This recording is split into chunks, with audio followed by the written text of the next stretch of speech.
Hello and welcome to Amagi, co-hosted by myself, Nima Mahjour of economicsjunkie.com and Dylan Moore of the Volitional Science Network, which you can find on YouTube. We are here to tackle ideas, both ancient and modern, in an effort to bring you the tools needed to expand the power of your worldview, making you a more potent entity, professionally, politically, philosophically, or otherwise. We are graciously being hosted by the Think Liberty Network, which you can find at think-liberty.com. And this is episode 4, and we're going to talk about MMT and cryptocurrency. Hi, Dylan. Hi, Nima. How you doing? So, pretty good. So we just talked a little bit about it. You had some questions about crypto versus MMT that we were going to discuss. Everybody's got some questions about crypto versus MMT at this point because, you know, we've kind of come from an idea that, okay, taxes is what gives money value. You know, that's what we've been saying the last 3 episodes. And if taxes are what give money value, which is theft from the state is what gives money value, are we just doomed to require the state beating us over the heads in order to give this money value if we want to live in modern civilization? Is there no way that the in quotes private sector, and I put it in quotes because I'm separating it from the money creation power using taxation versus, you know, the money using power, which is the private sector. Can the private sector ever solve its way out of this if taxes are what's required to give money value? Well, we've seen now over the past couple of years with the emergence of the cryptocurrency phenomenon with Bitcoin and all the other ones that came afterwards, that it's possible to conceptualize and implement a monetary system that functions much like the monetary system we know today, that is the one that's based on taxation. And but doing that without violent taxation, but rather offering voluntary services that just add value to people's lives. So, for example, in the case of Bitcoin, we've made the case on this show or on our previous discussions a couple of times now that you were the first person to make the case. I'm going to give credit where credit's due. I just repeated what you said. I think so. I really haven't heard anyone else make this case before me, but whatever. In the case of Bitcoin, you have a monetary system that is the Bitcoin miners imposing a fee that people need in order to get access to the blockchain. They need to pay in Bitcoins, in order to get access to the blockchain, which is just a permanent, immutable, decentralized information layer. And so in that sense, you know, people need Bitcoins to get access to the blockchain. So as long as blockchain access has value to people, is my argument, a Bitcoin will have value because Bitcoin is just the access token to the blockchain. Now, you know, so can I interrupt you real quick? Yeah. I've had this confusion before, and I think I specifically had this confusion with Bob Murphy, the Austrian economist, that when I said miners,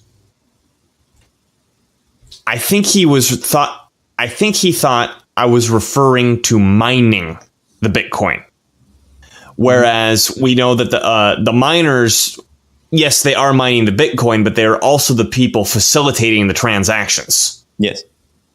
And when you're referring to the miners, you're for the sake of this conversation, we're more interested in the aspect that they're facilitating the transactions, less that they're actually mining and creating the coin, right? Yeah. The mining, creating a coin is just a mechanism for Bitcoin to be injected into the private sector, essentially. And then what you're saying is that these miners, who are the ones facilitating the transactions, the only way that you can get them to facilitate a transaction is by paying them in Bitcoin. Yes. So it has a similar current as taxation and government money, where if you have the federal government, which issues dollars by spending them and then taxes them out of existence, and this creates the full loop, which I guess essentially sends the money back to the original issuer. You got the same thing with the miners, where they're the ones injecting the money into existence in the first place and then demanding it back in order to facilitate Bitcoin transactions. That sound about right? Exactly. So now here's my little bit of contention, and I know I brought this up to you before, and you just mentioned it a little bit. What exactly is the value of the blockchain? Well, it's in the eye of the beholder, but we know the utility of the blockchain, and utility oftentimes conveys value. You can store evidence of the existence of any document in the blockchain without it requiring a third party, and without it ever being alterable in the future. And so with that, you basically get a huge service already. I mean, that's one example that I'm giving of what the blockchain can do. It's probably the most core example, because everything you do on the blockchain is essentially, putting a little piece of information into this immutable information ledger. So that's the value that the Bitcoin blockchain provides. But then on top of that, because you can do that, you can do so many other things. You can do smart contracts. You can build entire additional side chains and currency systems on top of it. There's just a lot of value that comes from from what Bitcoin and other cryptocurrencies offer. And we see the proofs in the pudding, because the token that gives you access to that blockchain has risen up in value more than anyone in the mainstream media at least imagined. So more than I imagined, man. Had I imagined, I'd be so rich. I stumbled across Bitcoin in 2011, and I was like, this is weird. Yeah, forget it. Yeah, that's why I'm rich. Lucky bastard. Or I guess, what's the word I want? Prescient bastard. Prescient. Am I pronouncing that right? Anyway, so because I still want to keep poking that idea that I see where what you're saying is potentially valuable, where we can utilize this blockchain to get some permanent and indestructible information. Unalterable, yeah. Indestructible. Unalterable. Decentralized. No third. All of that. Yeah. But I don't really see it being used for anything. And the reason I say that is I want to proofofexistence.com. Proofofexistence.com. Yeah. It's being used all the time just to prove the existence of documents, for example. I was not aware that Bitcoin was doing that. You can look at the ongoing submission. So it's just another one 2 hours ago, 2 hours ago, 2 hours ago, 4 hours ago, 6 hours ago. So seems like there's utility. This is interesting. Just this is interesting. I thought Ethereum was doing that. I didn't realize that Bitcoin was doing that. Any cryptocurrency, almost any blockchain-based cryptocurrency, the most core use case is that it gives you access to an immutable, decentralized information ledger. Some may not be decentralized, but definitely some information ledger. So I want two things to come out of my mouth at once. I'm going to go in this direction. Okay. So when we start looking at other cryptocurrencies, and one of the ones that stuck out to me the most when I was sniffing around these different cryptocurrencies was Steam.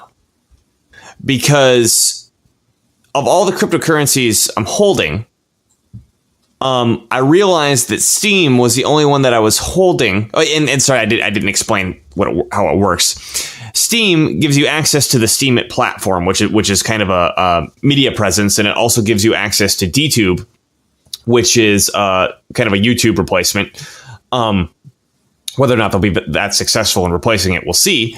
But it's an interesting idea that when you create media and you interact with other people's media, Steemit creates steam out of nowhere and pays it to you, and then you could turn around and spend that back out of existence to get your media up in the ranks to get yourself more exposure.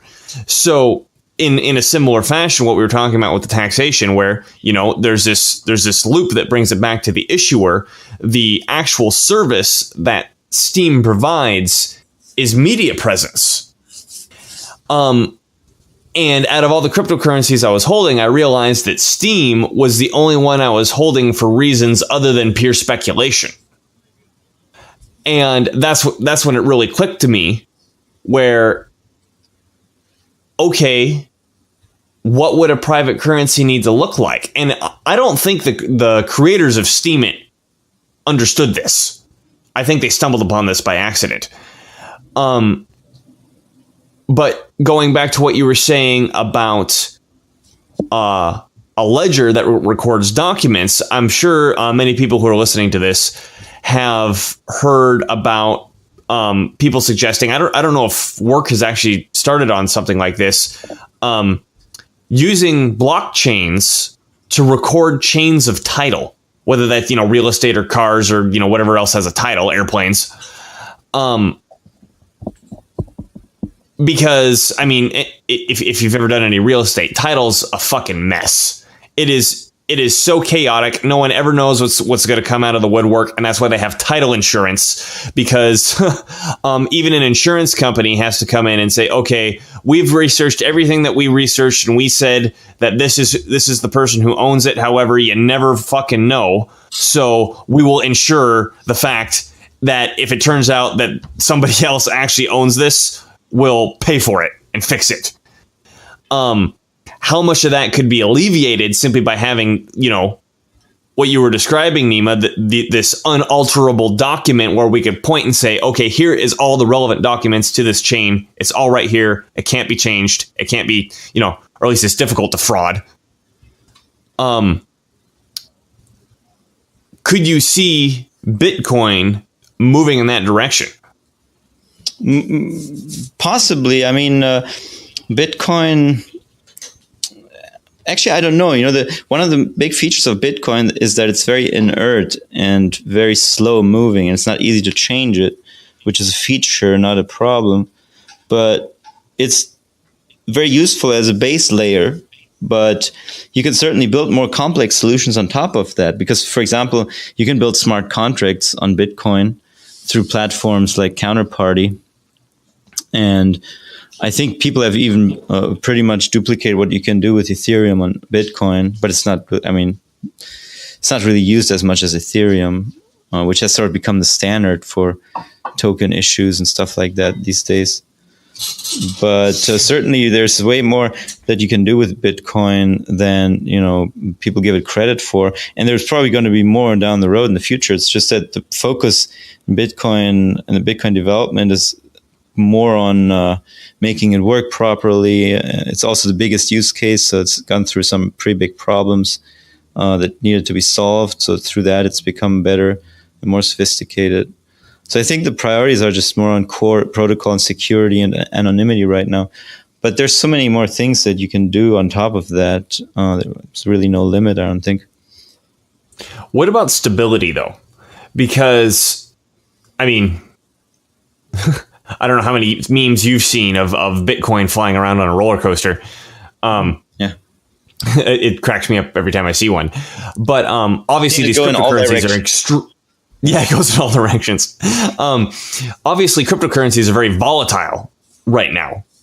What do you think would need to be done? That applies to Steem just as much as it does to Bitcoin. Oh yeah, definitely. I'm not saying Steem is got its shit figured out at all. Mm-hmm. I'm just saying Steem was the one that really stood out to me, where I was like, oh, I understand where this closed loop is occurring.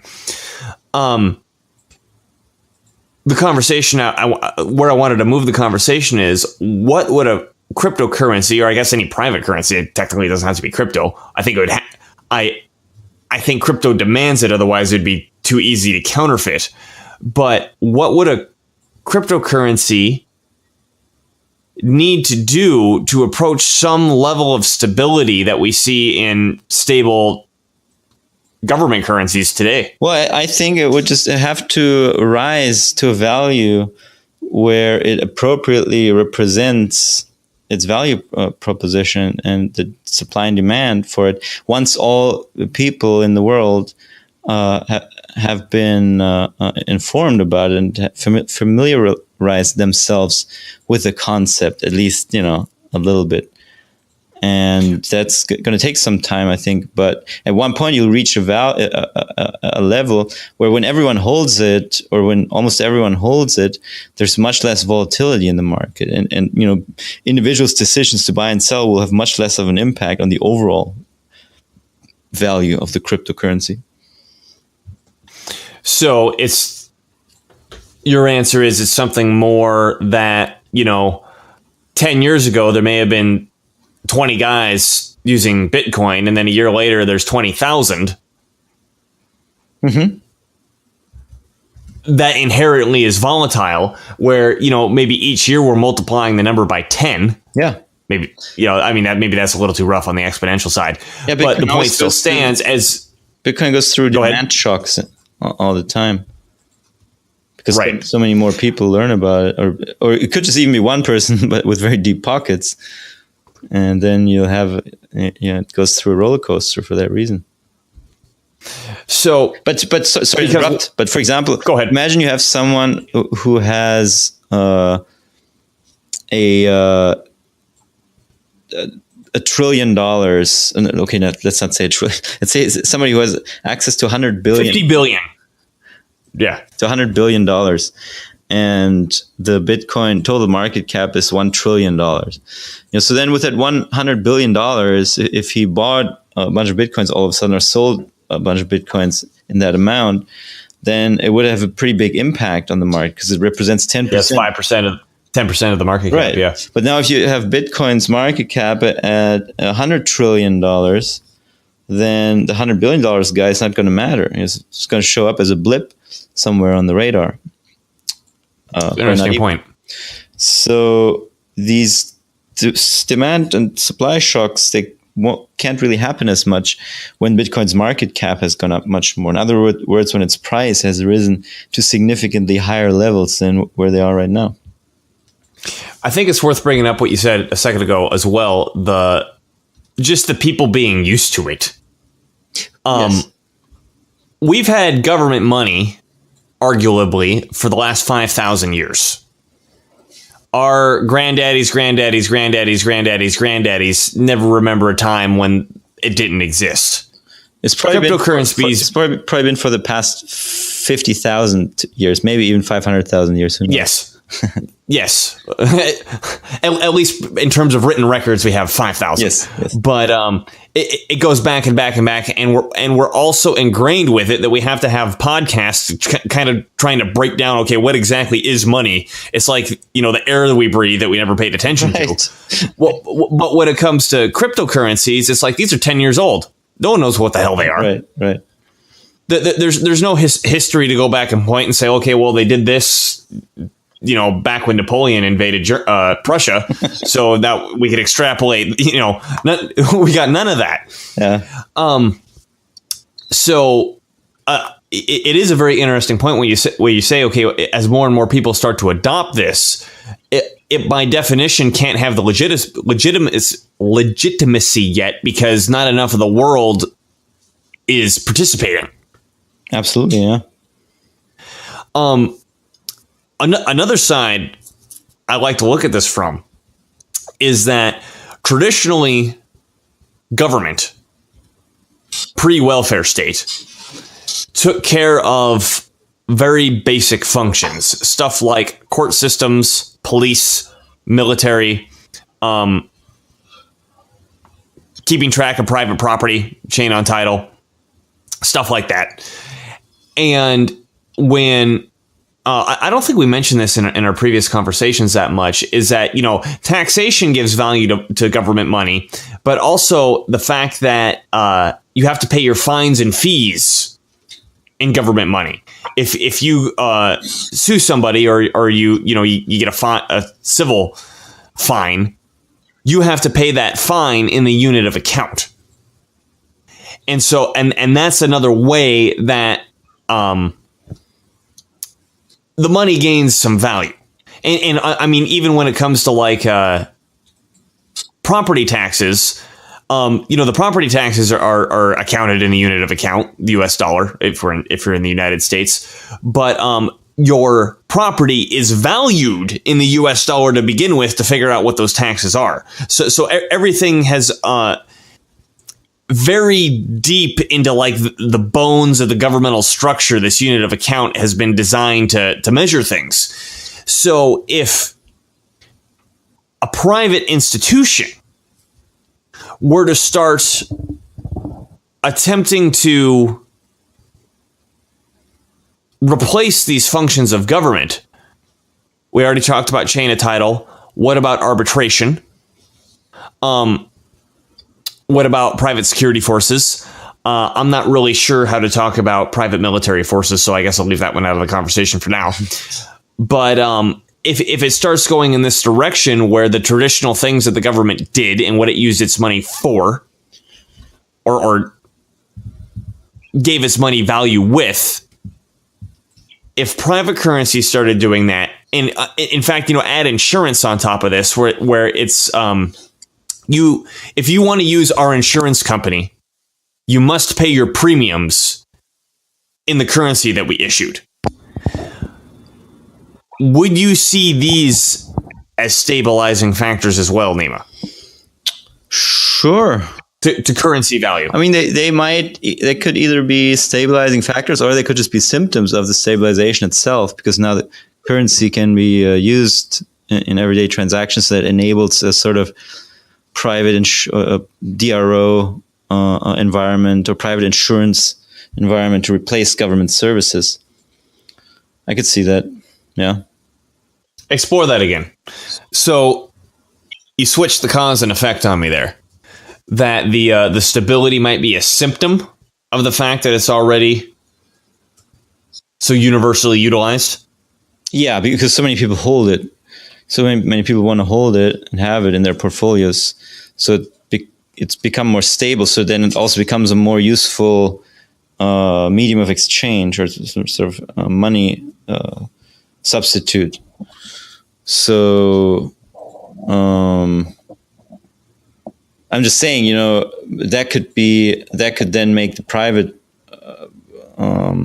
sort of anarcho-capitalist economy function better than the government-created economy, government-created money. Or what you said, maybe Bitcoin will, or somebody will come up with cryptos that replace government services, and then those cryptos will become more popular. I don't know. Or it could just be an independent institution. I think another thing that is important that would have to happen is also that people start exiting the existing money system and start demanding the taxes be lowered, so that you could phase out of the fiat money system. So that would be more of a philosophical change in people's minds. And then along with Let's talk about that. Yeah, Let's talk about that. Because in all this blah, blah, blah, private currency, Bitcoin stuff that we've been talking about, there's still this looming issue, which is you can trade in private currencies all day you want, but you still got to pay your taxes in dollars. Yeah. So you mentioned lowering the taxes as a way of a transition. Mm-hmm. And, we were talking about this before the recorded call, but why would the lowering of taxes allow the transition? Well, because that makes the fiat money less and less demanded and less relevant. The lower the tax, if it goes to zero, then there's no reason to hold the money, at least for the purpose of paying taxes. So at that point, the monetary system would just be, let's say people keep using the dollars. Great, then it would be a voluntary dollar system without taxation. Right. Well, yeah, the problem solved. Then we would have an anarcho-capitalist economy already, because we don't have a taxing authority anymore. So, okay, then we wouldn't need crypto. But if the currency is not useful anymore at that point, then people could resort to cryptocurrencies. Because I think we talked about this before, which is, what's the minimum effective dose of taxes required to continue giving currency value? And you and I both agree that it is way lower than we're being taxed right now. Mm-hmm. We could probably chop off, 95, 97, 98% of it and still be able to give value to the money.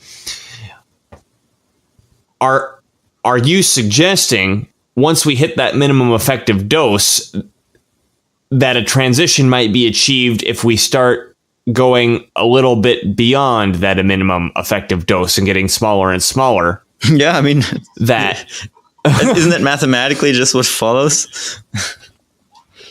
I guess so. I haven't thought about it this way before. Okay, but let's just stay at the minimum effective dose. So let's say, for the sake of argument, that the federal government might not want to commit suicide. Yeah, voluntarily. I guess suicide by definition is voluntary, but But let's say we had a educated enough population about MMT that says, federal government, we figured it out. We figured out that this whole debt ceiling budget nonsense is a bunch of nonsense that you're using to control our emotions and sway our opinions by. We want you to drop the taxes as much as possible without causing economic problems. And let's say that's, boom, 95% of it. And there's this 5% baseline, which gives the taxes value. The money. Thank you. Gives the money value. We can't say taxes have value on a libertarian show ever. You're right. We'll get tarred, feathered, and lynched. And legitimately so. Right. Because we don't mean ick. Taxes do not add value. If we have that minimum effective dose and we just stayed there. Now, I think at that minimum effective dose, let's say, because, between self-employment tax or slash FICA taxes and income tax, generally speaking, that's half of your money right there. Gone. 50%. Boom. That's before we get into property taxes and sales taxes and any other sort of miscellaneous taxes coming out of the woodwork. 50% right there out of your income.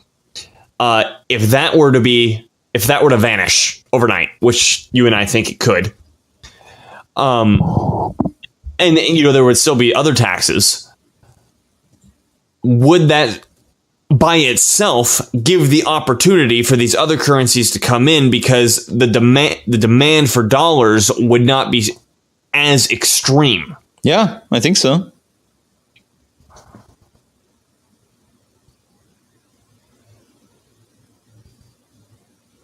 I was hoping for a more complicated answer. Well, it would, because all of that would kind of also imply a smaller government and less intrusive government.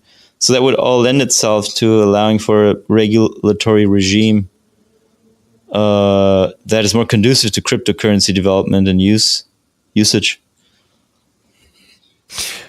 Right, because when we come back to the libertarian slash anarchic roots, at the end of the day, we understand that taxes are just a form of theft, and it's a form of violence or coercion, depending on how long you haven't paid them.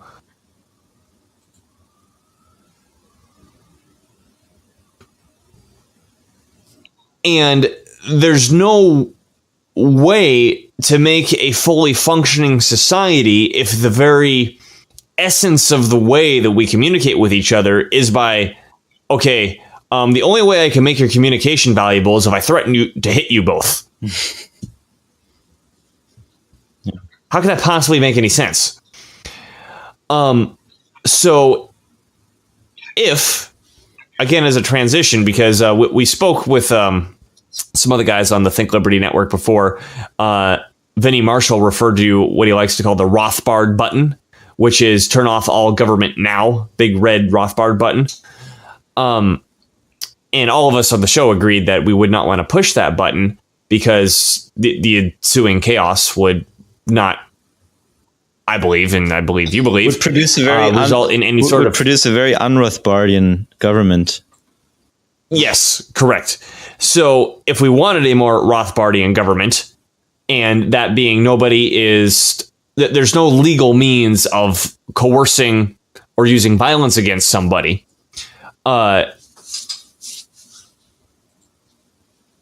I guess an approach, and this is kind of a theory we're working out here right on the show, is if we continue to drop the taxes because they're not needed for spending to the point where they are not so drastically in demand, simply to keep us out of jail and keep the government from taking our property, that would allow what we've been discussing about the cryptocurrencies to come and offer a real alternative to government currency. I think that's a pretty interesting damn idea. What do you think, Nima? Yeah, I agree. I had a comment on my YouTube channel because I upload this to my YouTube channel as well. Now that we've opened the doors, we've given an argument for how a private / cryptocurrency could be a contender with government currency, in the sense of the taxes are no longer the looming problem. I had an interesting question, which went something like this: that if we've got multiple institutions creating currency and funding whatever they're funding, irrespective of geography, meaning there's no real borders.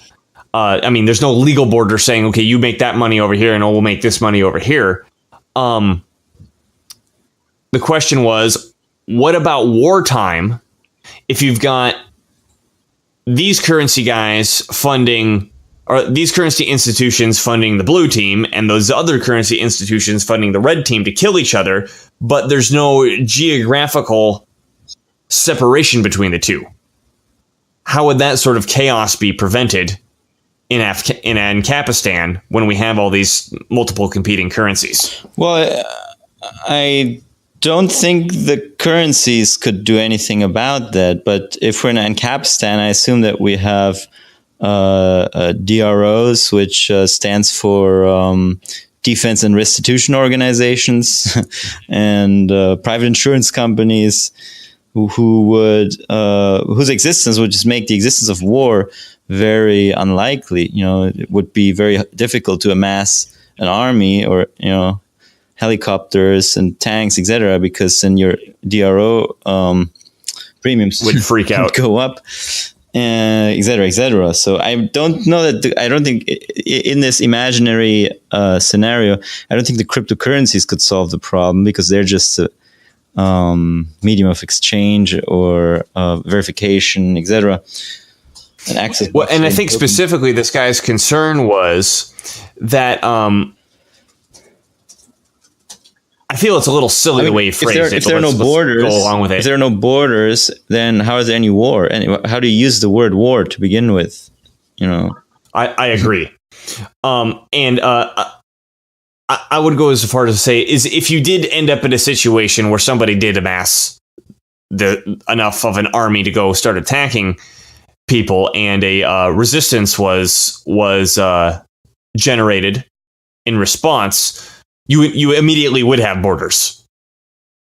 And I think at that point, whatever issuer is on which side of the border is going to be captured by whatever army needs it in order to win the war.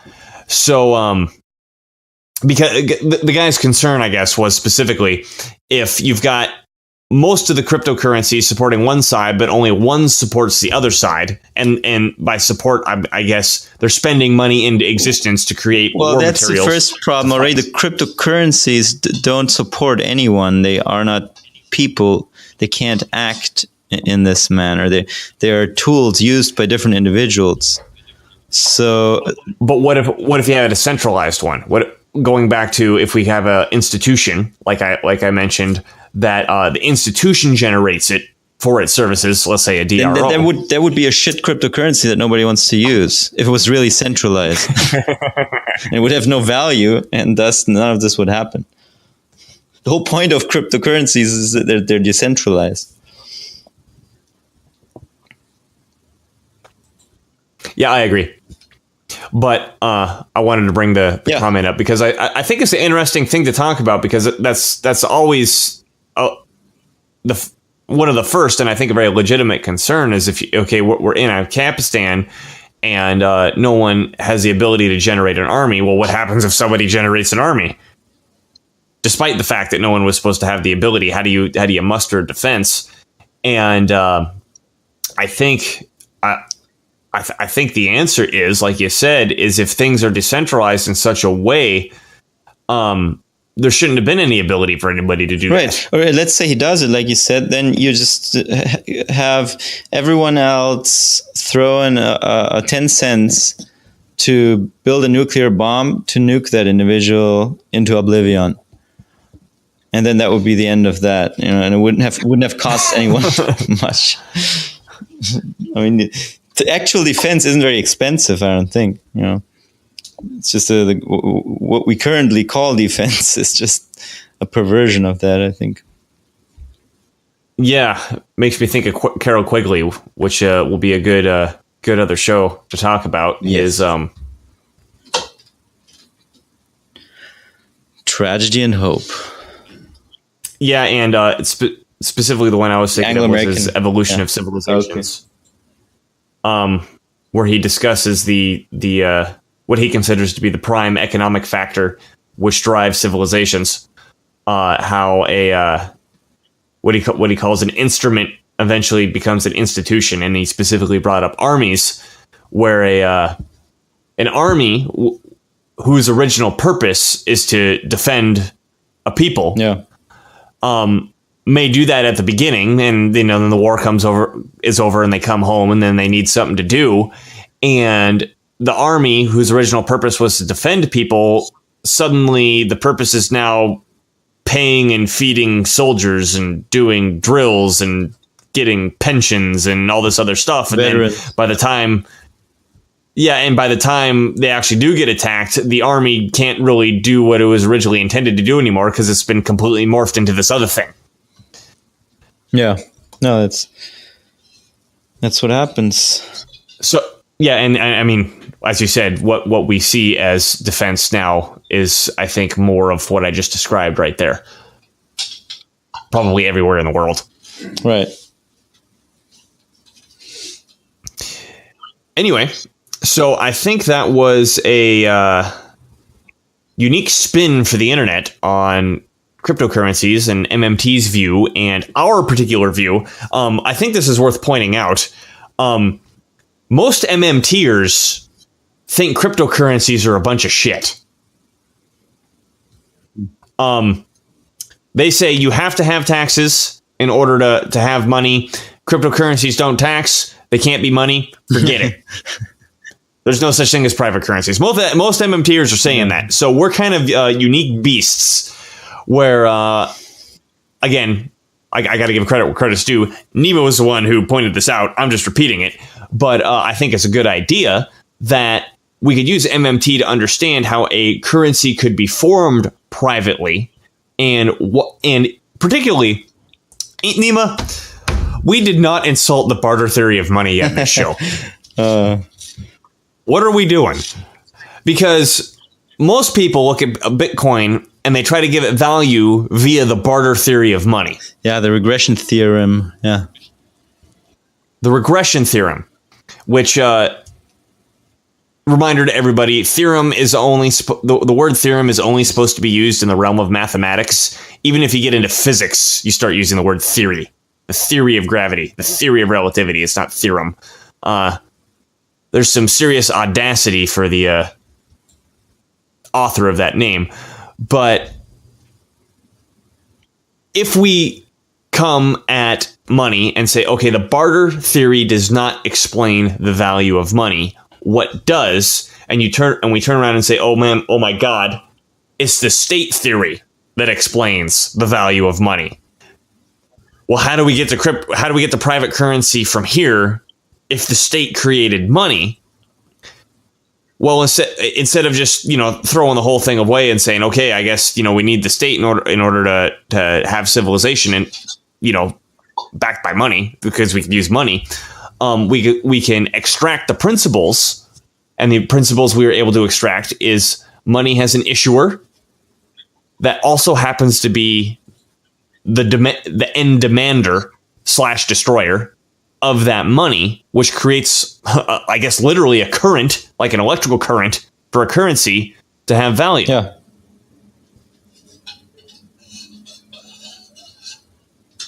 Yeah. So if the state theory of money by itself is really just a subset of the credit theory of money. So you could say that. Yeah, you're right. Ultimately, it's all just understanding the credit theory of money. That you create a token that includes some promise in the future. In the case of taxation, in the case of fiat money, it's the discharge of a tax liability. In the case of cryptocurrencies like Bitcoin, it's access to the respective cryptocurrency's blockchain. It's violent in one scenario and peaceful in the other. Yeah. So that's really all we're saying here, and we're always. I think we've presented this argument to a lot of people, and we're always happy to discuss it more and have people call us out when we're missing something. But leave us comments. I think it's pretty. And don't be a dick about it. I think it's a pretty helpful way of looking at it, because it's just combines it all into one, and I don't see any inconsistencies in it, and it allows all the different people to come together. I think MMTers can learn from crypto people, and vice versa, and we can all build better systems down the road. And with that, this was Amagi, co-hosted by myself, Nima Mahjour of economicsjunkie.com, and Dylan Moore of the Volitional Science Network, which you can find on YouTube. And we are being hosted by the Think Liberty Network, which you can find at think-liberty.com. Let us know what you think about today. Leave us comments and check out the show notes for references. Till next time.